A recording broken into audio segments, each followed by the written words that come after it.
की सबसे बड़ी खबर है चुनाव की तारीखों के ऐलान से जुड़ी हुई। महाराष्ट्र में, झारखंड में और अलग अलग राज्यों के उपचुनाव की अगर बात करें तो उसको लेकर पिक्चर क्लियर हो चुकी है। महाराष्ट्र में 20, झारखंड में 13 और 20 नवंबर को वोटिंग। 23 तारीख को दोनों ही राज्यों सहित उपचुनाव के नतीजे जारी हो जाएंगे। महाराष्ट्र झारखंड की चुनाव तारीखों को लेकर कई दिनों से चल रहा सस्पेंस खत्म हो गया। चुनाव आयोग ने दोनों ही राज्यों के चुनावी कार्यक्रम का ऐलान किया। इसके अलावा जो 48 विधानसभा सीटें हैं और जो 2 लोकसभा सीटें हैं उस पर भी उपचुनाव की तारीखों का ऐलान हो चुका है। राजस्थान में भी क्योंकि देखिए उपचुनाव होगा। अब ऐसे में एक बार मेरे सहयोगी सीधे राजस्थान से जुड़ रहे हैं ऋतुराज, उनका रुख करते हुए। ऋतुराज, बेसब्री से इंतजार किया जा रहा था। धनंजय भी हमारे साथ में रहेंगे, उनका भी रुख करेंगे। अस्मित सना, मैं जरा एक बार सबको एक बार तारुफ करा देती हूँ। अस्मित सना है, सत्यप्रकाश सोनी हमारे साथ में, अवनीश विद्यार्थी भी है लखनऊ से, और इसके साथ साथ हरीश थपलियाल भी देहरादून से हमारे साथ में, अक्षर राय दिल्ली से रहेंगे, ऋतुराज शर्मा लगातार बने हैं जयपुर से। तो ऋतुराज, क्योंकि राजस्थान पर सबकी निगाह टिकी है, राजस्थान में जो उपचुनाव होने जा रहा है उसको लेकर फिलहाल क्या सरगर्मियां इस वक्त नजर आ रही हैं? किस तरह की पार्टीज की तैयारियां नजर आ रही हैं? क्या इस वक्त रिएक्शंस आ रहे हैं?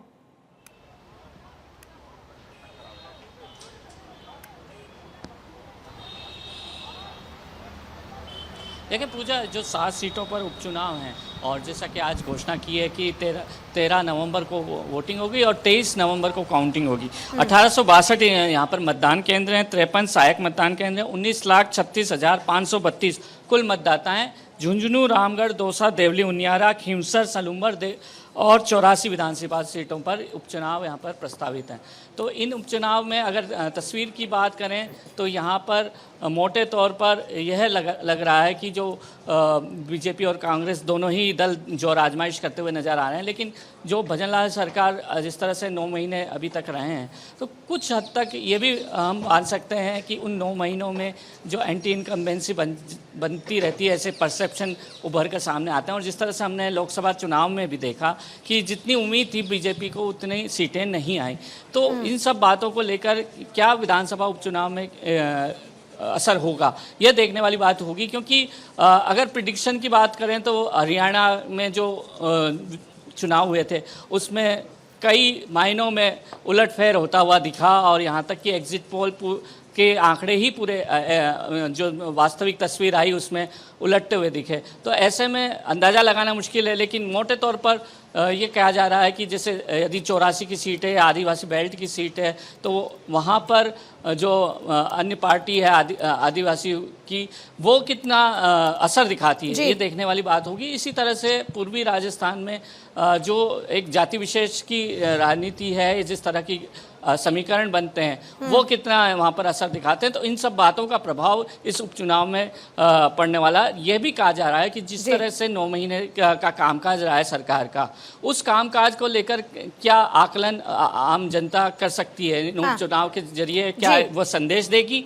या फिर जो मोटे तौर पर जो पैटर्न है जो सत्तारूढ़ दल का जब होते हैं तो वो उपचुनाव में वो असर दिखता है कि सत्तारूढ़ दल का ही ज़्यादा वर्चस्व दिखता है उपचुनाव में, तो क्या वह नतीजे आएंगे? ये तमाम बातों पर, और मुख्य तौर पर ये भी बात है कि प्रत्याशी किस तरह से चुनाव मैदान में, ये सबसे बड़ा सवाल है। मैं आपके पास ऋतुराज आती हूँ, मैं आपके पास में उत्तराखंड से इस वक्त मेरे साथ हरीश थपलियाल भी लगातार जुड़े हुए। हरीश, एक विधानसभा सीट केदारनाथ जिस पर सबकी निगाह टिकी हुई है, केदारनाथ विधानसभा सीट का सियासी समीकरण इस वक्त क्या है?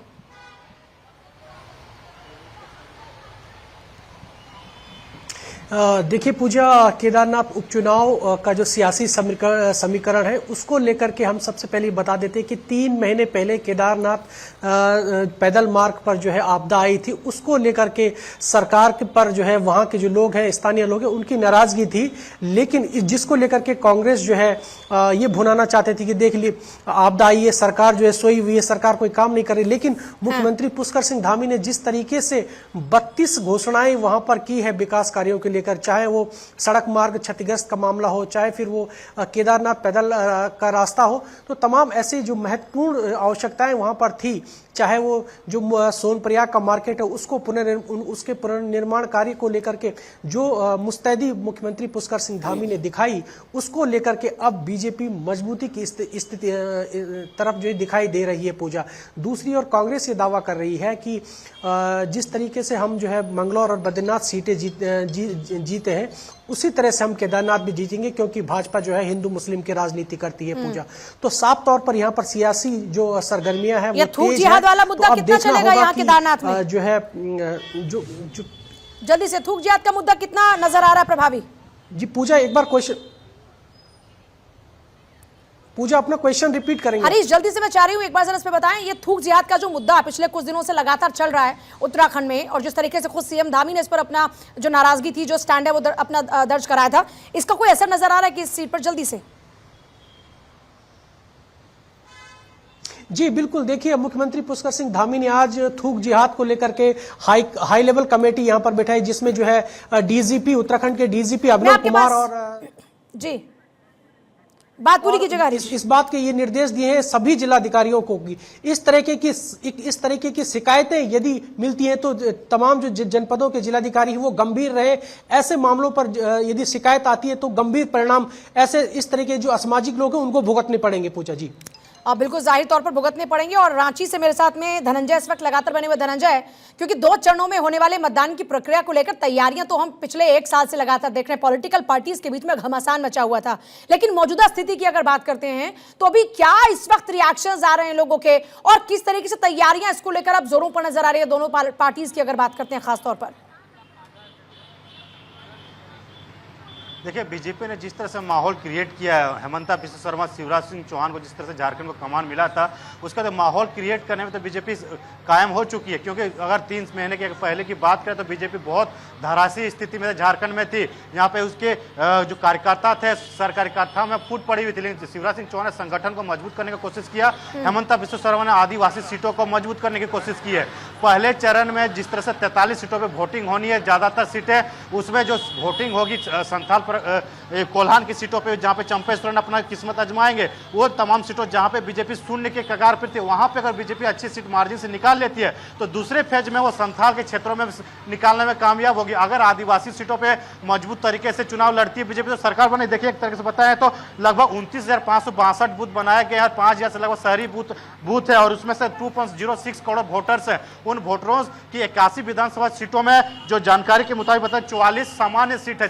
जो 44 सामान्य सीटों में बीजेपी कितना परफॉर्मेंस अच्छा करती है ये देखने वाली बात होगी। लेकिन जो समान सीटों में कई उम्मीदवारों के नए चेहरे बीजेपी उतारने की कोशिश कर रही है। और आज जो दिल्ली में बैठक है, बैठकों में ये कयास लगाई जा रही थी जो चुनाव उम्मीदवारों कल शाम तक लिस्ट भी जारी कर देगी, क्योंकि हेमंता बिस्वा शर्मा ने कहा था हम 24 घंटे के अंदर उम्मीदवारों की सूची जारी कर देंगे। तो उम्मीदवारों की सूची जारी होते ही झारखंड में जिस तरह से चुनाव प्रचार का अभियान तेज होगा। बीजेपी ने तो पहले चुनाव प्रचार कर लिया था, क्यों परिवर्तन यात्रा के तौर पर पूरे झारखंड में जिस तरह परिवर्तन यात्रा निकाली गई थी, प्रधानमंत्री मोदी हो, अमित शाह हो, जेपी नड्डा हो, राजनाथ सिंह, सभी नेताओं ने अपने वहां पे भागीदारी निभाई थी और वोट जो महिला वोटरों हो या फिर आदिवासी वोटरों को अपने और खींचने की कोशिश की थी।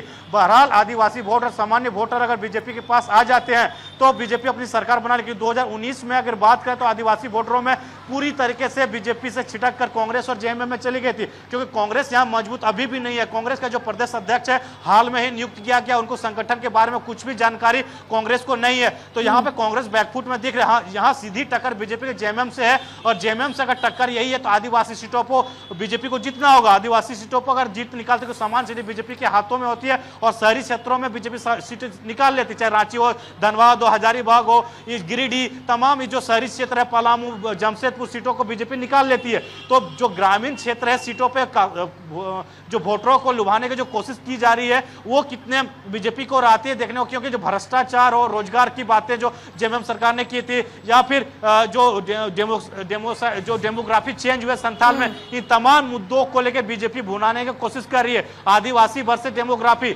ये मुद्दा सबसे अहम रहा है झारखंड में आदिवासियों को वोट को दूरीकरण करने के लिए। दूसरा है रेवड़ी, कौन सी पार्टी कितनी रेवड़ी की घोषणा कर सकती है, ये देखने वाली बात है।